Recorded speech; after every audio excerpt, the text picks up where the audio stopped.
দেখছে। Hello guys, দেখছে এখানে আমিও এখানে এই লাড্ডুগুলো, এই রসগোল্লাগুলো পাকাতে শুরু করেছি। এখন এরকম করে রেখে দিই, হালকা একটা সামান্য তেল দিয়ে একটু চিয়ার করে দিই, ঠিক আছে।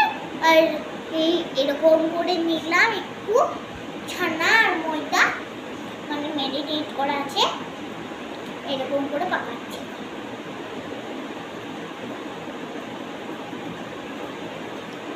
এখন হয়ে গেছে, এই দেখুন রসগোল্লা পাকানোটা। এখন আমরা দেখছেন গাইস, এখন আমরা এইটাকে রসে চুবাবো, তারপরে চুবিয়ে যখন সেদ্ধ হয়ে যাবে তখন আমরা তোমাদেরকে দেখাবো। আবার পরে ভিডিওতে আসছি আমি। হ্যালো সবাইকে, গুড ইভিনিং। আজকে আমরা বানাচ্ছি রসগোল্লা। তো রসগোল্লাগুলো মানে এগুলো আমরা রসে এখন ফুটাবো। আর এগুলোকে মানে ছানাটাকে ভালো করে আগে মেখে নিয়েছে একটু হালকা সামান্য ময়দা দিয়ে। তো ময়দা না দিলে এটাকে মানে ঠিকঠাক শেপে আনা যাচ্ছিল না, এই জন্য হালকা ময়দা একটু ইউজ করেছে। আর রসগোল্লাগুলো দেখি কেমন হয়। এই যে এরকম করে পাকাচ্ছি আমরা, যেমন ওই রুটির যেরকম লেচি কাটি সেই রকম। তো এবার এগুলোকে রসটা ফুটছে, রসটা আমি দেখাচ্ছি কেমন রসটার থিকনেস হবে সেটা আমরা দেখাচ্ছি, তো দেখতে থাকো।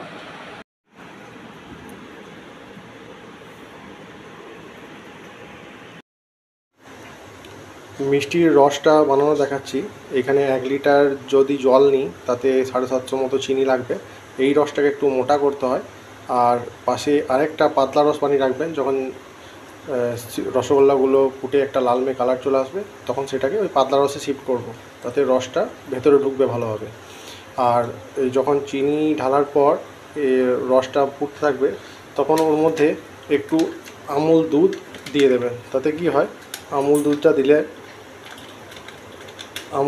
দিলে তাতে দুধটা ফেটে ওই যে গাছটা থাকে সেটা ওপরে চলে আসে, তাতে চিনির নোংরাটা ওপরে চলে আসে। ওটাকে ছেঁকে বার করে নেবো, তারপরে আমরা রসগোল্লা একটা একটা করে এই রসে ফেলে দেবো।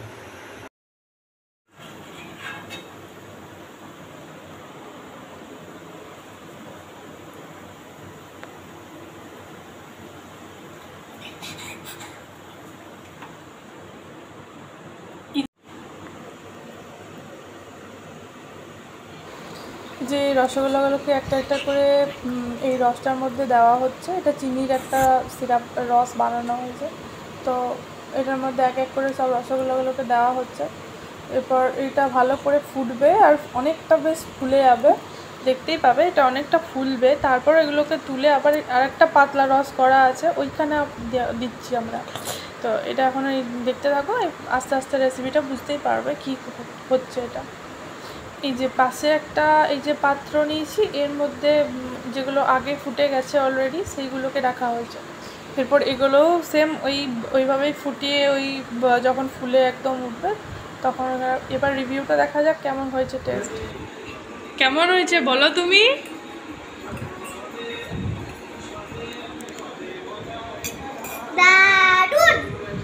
কেমন সফট হয়েছে একটু দেখি দাও,